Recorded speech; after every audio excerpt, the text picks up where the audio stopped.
তোমরা সবাই কেমন আছো? আশা করি এই বৈশ্বিক মহামারী করোনা ভাইরাসের মধ্যে তোমরা ভালো আছো, নিরাপদে আছো এবং গড়ে আছো।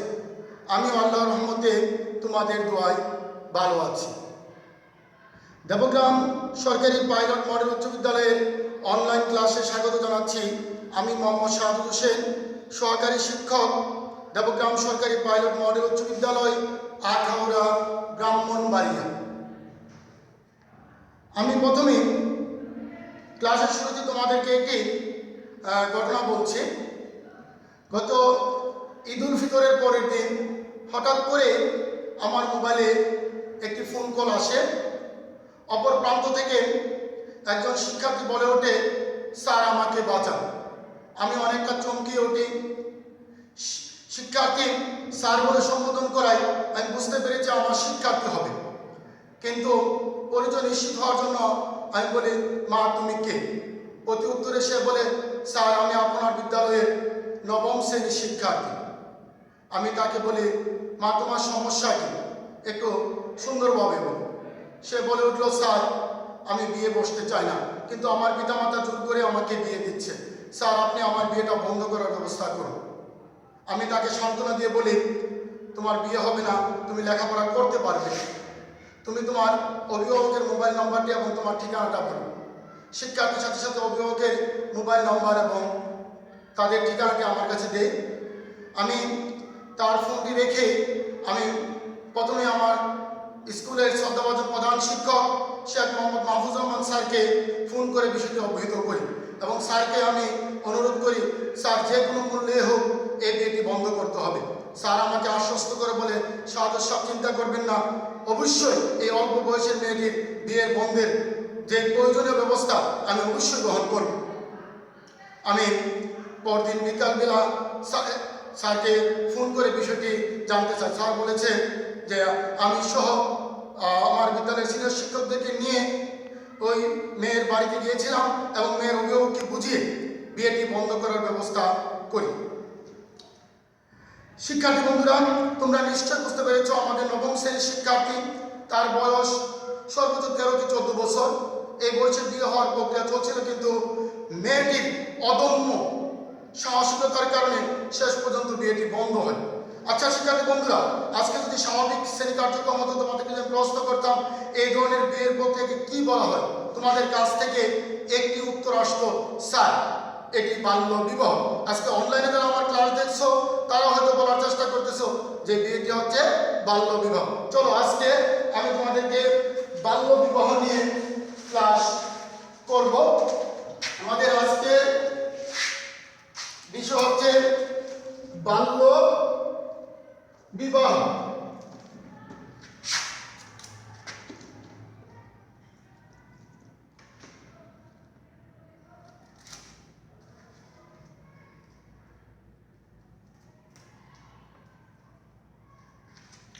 আমি প্রথমে আলোচনা করব বাল্য বিবাহ কি।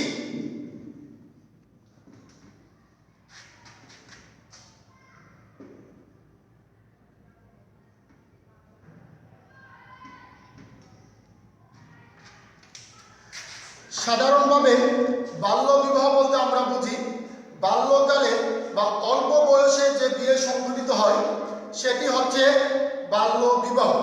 তোমাদের মনে প্রশ্ন রাখতে পারে, স্যার আসলে বাল্যকালে বা অল্প বয়স বলতে স্যার আপনি কি বুঝিয়েছেন?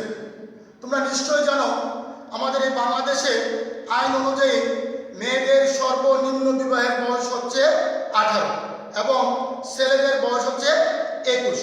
এখানে বাল্যকাল বা অল্পকাল বলতে এই 18 এবং 21 বছরকে নির্দেশ করেছে আমাদের।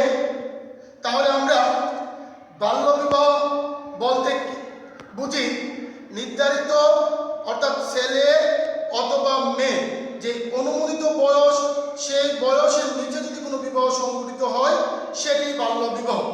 তাছাড়াও এটি সংজ্ঞা রয়েছে, যে সংজ্ঞাটি আমি তোমাদের সামনে এখন উপস্থাপন করছি।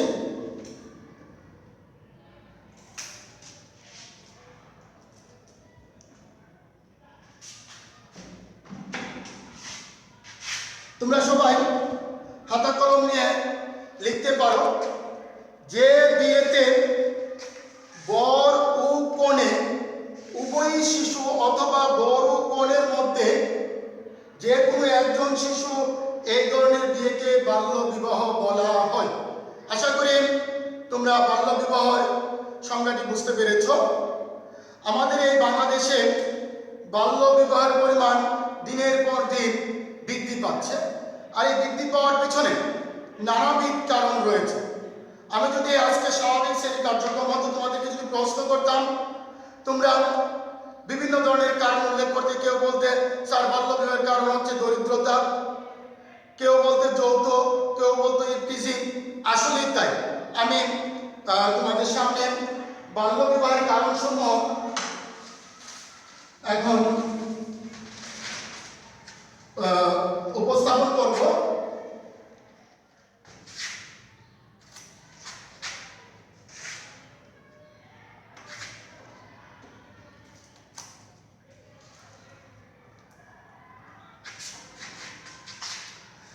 বাল্য বিবাহের উল্লেখযোগ্য কারণসমূহ হচ্ছে দরিদ্রতা। বাংলাদেশ তৃতীয় বিশ্বের একটি দারিদ্র্যপীড়িত উন্নয়নশীল দেশ। এদেশের অধিকাংশ মানুষ দারিদ্র্য সীমার নিচে বসবাস করে, আর দরিদ্র পিতামাতা তাদের সন্তানের ভরণ পোষণের জোগাড় দিতে যেখানে ব্যর্থ হয়, সেখানে তারা অল্প বয়সে মেয়েদেরকে বিয়ে দিয়ে নিশ্চিন্ত হতে চায়। ফলে দরিদ্রতার কারণে বাংলাদেশে বাল্য বিবাহ বৃদ্ধি পাচ্ছে। এরপরের যে কারণটি সেটা হচ্ছে যৌতুক। যৌতুক বাল্য বিবাহ বৃদ্ধির একটি অন্যতম প্রধান কারণ। আমাদের দেশে বিশেষ করে বরপক্ষ যৌতুকের কারণে তার ছেলেকে অল্প বয়সে বিয়ে করিয়ে শ্বশুর বাড়ি থেকে অর্থ কানাকড়ি পেতে চায়, আর যার কারণে আমাদের দেশে বাল্য বিবাহ বৃদ্ধি পাচ্ছে। ইফটিজিং বর্তমান সময়ে বাল্য বিবাহ বৃদ্ধির পিছনে যে কারণটি সবচেয়ে বেশি দায়ী সেটি হচ্ছে ইফটিজিং। ইফটিজিং শব্দটি যৌন হয়রানির প্রতিশব্দ। বর্তমানে মেয়ে শিক্ষার্থীরা স্কুলে আসা যাওয়ার পথে বিভিন্নভাবে যৌন হয়রানি তথা ইফটিজিং এর শিকার হচ্ছে। এতে করে অভিভাবকরা তাদের ছেলে মেয়েদের ভবিষ্যৎ নিয়ে উদ্বিগ্ন হয়ে পড়ে এবং যার ফলশ্রুতিতে মেয়েদেরকে তারা অল্প বয়সে বিয়ে দিয়ে দিচ্ছে, যার ফলে আমাদের দেশে এই বাল্য বিবাহ বৃদ্ধি পাচ্ছে। মেয়েদের সামাজিক নিরাপত্তার অভাব। বাল্য বিবাহের পেছনে যে কতগুলো কারণ দেয় তার মধ্যে একটি অন্যতম কারণ হচ্ছে মেয়েদের সামাজিক নিরাপত্তার অভাব। আমাদের বিশেষ করে গ্রাম অঞ্চলে মেয়েদের সামাজিক নিরাপত্তার যথেষ্ট অভাব রয়েছে, যে কারণে অভিভাবকেরা মেয়েদেরকে বিয়ে দিয়ে তার সামাজিক নিরাপত্তার ব্যবস্থা করে। আইনের সঠিক প্রয়োগ না থাকা। আমাদের দেশে আইন আছে কিন্তু আইনের সঠিক প্রয়োগ নেই, যার কারণে বাল্য বিবাহের পরিমাণ দিনের পর দিন বৃদ্ধি পাচ্ছে। মা বাবা কিংবা দাদা দাদি নানা নানির শখ। আমাদের দেশে অনেক ক্ষেত্রে লক্ষ্য করা যায় দাদা দাদি নানা নানি যখন বৃদ্ধ বয়সে উপনীত হয় তখন তারা অনেক সময় শখ করে বসে আমার নাতি কিংবা নাতিনের বিয়ে দেখতে চায়। সেই ক্ষেত্রে তাদের শখ পূরণ করতে গিয়েও আমাদের দেশে বাল্য বিবাহ হচ্ছে। মা বাবার অসুস্থতা। মা বাবা যখন অসুস্থ হয়ে পড়ে তখন সন্তানের ভবিষ্যৎ নিয়ে তারা দুশ্চিন্তায় ভোগে, ফলে তারা সন্তানকে বিয়ে দিয়ে তারা নিশ্চিন্ত হতে চায়। এর ফলে আমাদের দেশে বাল্য বিবাহ বৃদ্ধি পাচ্ছে। আরেকটি অন্যতম কারণ হচ্ছে বরের টাকা পয়সার প্রাচুর্যতা। আমাদের দেশে বর যদি অর্থনৈতিকভাবে স্বাবলম্বী হয় তখন কনের পিতা মাতা কনের বয়স হোক আর নাই হোক তাকে বিয়ে দিয়ে নিশ্চিন্ত হতে চায়। এর ফলে আমাদের দেশে এই বাল্য বিবাহ বৃদ্ধি পাচ্ছে। এই বাল্য বিবাহ বৃদ্ধি পাওয়ার কারণে আমাদের দেশে নানাবিধ সমস্যার সৃষ্টি হচ্ছে। আমরা এখন জানব বাল্য বিবাহের পরিণতি অবলিক প্রভাব, অর্থাৎ এই বাল্য বিবাহের ফলে কি কি পরিণতি হচ্ছে বা এর ক্ষতিকর প্রভাবই বা কি শিক্ষার্থী বন্ধুরা, আশা করি তোমরা বাল্য বিবাহের কারণসমূহ তোমরা ইতিমধ্যে লিখে নিয়েছ। এবার আমি তোমাদেরকে বাল্য বিবাহের পরিণতি ও প্রভাব নিয়ে আলোচনা করব।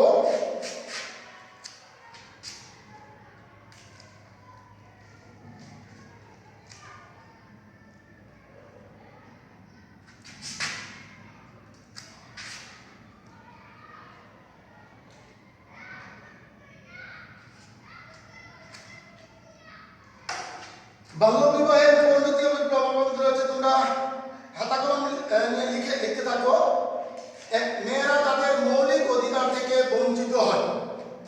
এই অল্প বয়সে বিয়ে হওয়ার কারণে ছেলে মেয়েরা যেভাবে লেখাপড়া করার কথা, বিয়ে হওয়ার কারণে তাদের লেখাপড়া বন্ধ হয়ে যায়, ফলে তারা তাদের মৌলিক অধিকার থেকে বঞ্চিত হয়। অপরিণত বয়সে গর্ভধারণের ঘটনা ঘটে। এই বাল্য বিবাহের ফলে যে বয়সে একটি মেয়ে সন্তান জন্মদানের কথা, তার চেয়ে অনেক আগে সন্তান জন্ম দিয়ে থাকে। এর ফলে অপরিণত বয়সে গর্ভধারণের ঘটনা পর্যন্ত ঘটে থাকে। মা ও শিশুর জীবন ঝুঁকিপূর্ণ হয়। বাল্য বিবাহের ফলে মা ও শিশু উভয় ঝুঁকিপূর্ণ হয়, কারণ এই অপরিণত বয়সে সন্তান জন্ম দেওয়ার কারণে মাও শারীরিকভাবে দুর্বল থাকে এবং শিশু অপুষ্টিজনিত রোগে ভুগে। এর ফলে মা ও শিশু উভয় জীবনই ঝুঁকিপূর্ণ হয়। ছেলেদের ক্ষেত্রে বাল্য বিবাহের ফলে পড়ালেখার ক্ষতি হয়। অনেক সময় তারা নানান শখ পূরণ করতে গিয়ে অল্প বয়সে যেসব ছেলেদেরকে বিয়ে করানো হয়, তাদের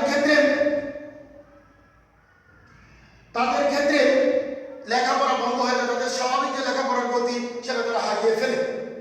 স্ত্রীর দায়িত্ব বহন করতে হবে বলে সবসময় মানসিক চাপে থাকে। অল্প বয়সে বিয়ে করার ফলে একটি ছেলে তার স্ত্রীর দায়িত্ব তার কাঁধে চেপে বসে, কিন্তু স্ত্রীর দায়িত্ব বহন করার সামর্থ্য তার ওই মুহূর্তে থাকে না। এর ফলে তার সবসময় সে মানসিক চাপে ভুগে।